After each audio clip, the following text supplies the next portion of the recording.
former Speaker of the House of Representatives, Yakubu Dogara, has declared that it was obvious that unless Nigerians rise at different levels of leadership to halt the present trajectory, Nigeria will no doubt head for final implosion and eventual extinction.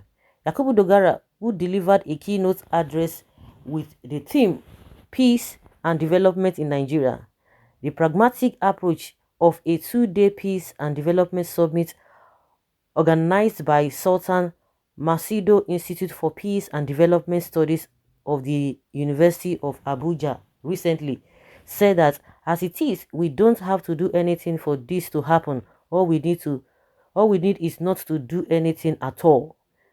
The former speaker, who is presently representing Bogoro Das Tafawa Balewa Federal Constituency at the House of Reps, added that her hope must be rooted in the story of China, Rwanda, UAE, Singapore, South Korea, Malaysia, and so on, which all prove the point that we can turn our ashes into glory and that nothing is impossible. If we don't give in or give up, something must give in. He stressed that the stories of those countries are a validation of the saying that everybody comes with its own solution, but it takes only those looking for the solution to find it. According to him, no doubt it will take leadership for us to replicate those stories, and I am happy that so many of us here are stepping up to provide that leadership. The hosting yeah, the hosting of this summit is a positive indicator that we are prepared, in line with our civic duties, to be up in arms against problems, justifying our development and advancement as a nation. Yakubu Dogara stressed that it will take the kind of leadership that recognizes that compassion is not tossing a coin at a beggar. It is pulling down the system that produces beggars. Leadership that knows that the real problem is what we demand and what we do not demand. Leadership that believes history does not just happen to us. We make history happen. Leadership that knows that not everything that is faced can be changed, but nothing can be changed until it is faced. He further said that I had warned before that in tackling unbridled violence, we must realize that guns do not kill, and killing the violence does not necessarily bring peace except the peace of the graveyard.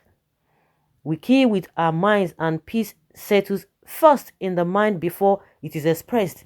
So the battle to build a peaceful Nigeria must be a battle for the minds of our people, he declared. Yakubu Dogara then advised that we must start doing something and speaking up.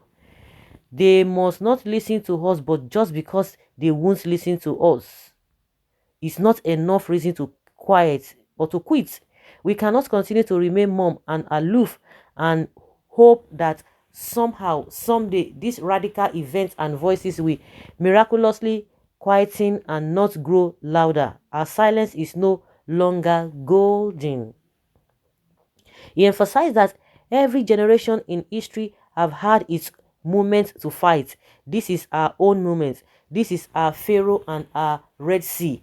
The odds are stacked against us, but we are born and raised for such a time as this. It is our time. Let us stop crying and go to work. We must lose some privileges, but we will win history. For fortune itself favors only the brave. According to him, today Nigeria is faced with unprecedented crisis, so much so that nothing in our history prepares us for such a time as this. We seem to have accepted killings and mass murder as our new normal, and so many cold-blooded murder of our brothers and sisters do no longer make the headlines in the media. As students, lecturers, and political leaders, some of us are complicit while the few who have dared to speak up are already outraged, fatigued, and have surrendered to fatalism, a feeling that nothing matters anymore. It is like Nigeria seems to be suffering from some kind of God-ordained, ineluctable fate, he retorted. He enthused that What we have done before doesn't matter. All that matters is our present station. As long as we are not actively engaged in seeking for solutions to these intractable issues, we are actually wittingly or unwittingly actively promoting it. Can you imagine? Promoting it. Well, Dogara, you are speaking in parable. Now you have joined APC. Who are you speaking with? If you want to speak, you speak. How they say, one in a long drama, long grammar.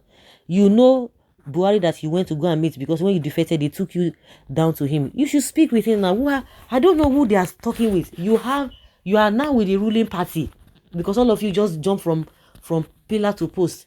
You are with the ruling party. Tell them the right thing. Who are you telling? You should not be telling us come and be holding lectures and be speaking grammar just for you to just because to me he has said nothing. He just parabolating. You know the people you are supposed to speak with because you are not in the opposition. So you are so close to Buhari. You guys, what are you guys discussing? All of you are in APC. What are you guys talking about? I don't know what you guys are talking about. You just come out and they will just form one seminar. They will just invite somebody, just talk. Make it be like say you know just talk. Or make it not be like say you know just talk. You have Buhari as your party man. You are close to him. Why can't you tell him, give him advice? Who are you? So is it the Nigerian people that will do what? That will say, oh, they should go and crush all these people who are causing violence, or they should do what? That will make policies. I don't understand these people.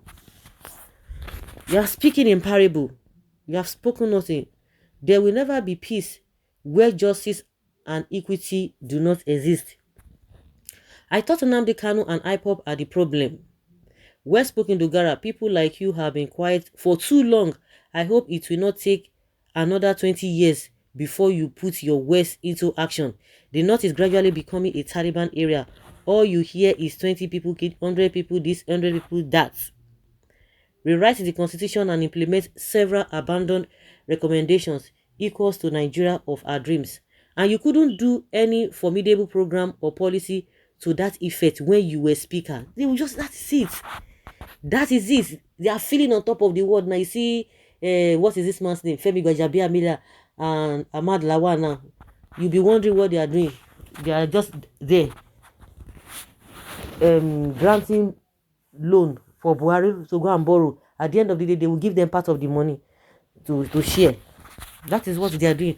That kind of people now, by the time they come out, they will begin to write long theses. Of course, they have a lot of aides that will do all of those things for them. They will just go and vomit it, just to vomit it. But now they are there, they won't do anything.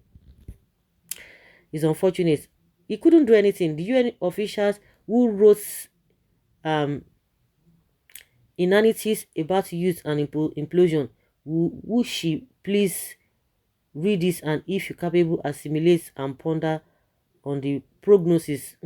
Honorable Yakubu Gowa, Nigeria must thank you for your speech and statement when you are there this as a speaker and number 4 citizens of this country. You did not put down the system that produced beggars, nor rewrite the controversial 1999 constitution to favor the beggars. You are there lining your pockets at the detriment of Nigerians.